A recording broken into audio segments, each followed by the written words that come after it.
characterisation cinema ఒక ప్రేమ కథ అయినప్పటికీ దీని కథనం డీల్ చేసిన విధానం అంతా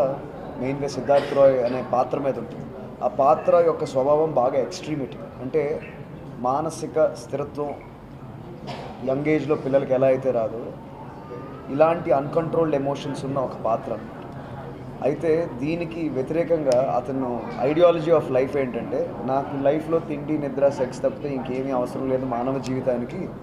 మిగతావి ఏమి వచ్చినా అదంతా హ్యూమన్ తన కోరికలు, ఆ కోరికల వల్ల తనకు బాధలు, ఏడుపులు, ఇబ్బందులు,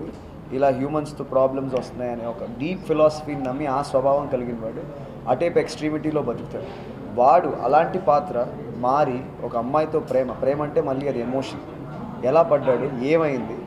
వాడి చుట్టూ ఉన్న తల్లిదండ్రులు, ఫ్రెండ్స్, తను ప్రేమించిన అబ్బాయి ఏమవుతుంది, అండ్ లవ్లో వాడు కోల్పోయిన తర్వాత ఓడిపోయిన తర్వాత ఏమవుతాడు, ఆ మ్యాడ్నెస్ ఆఫ్ లవ్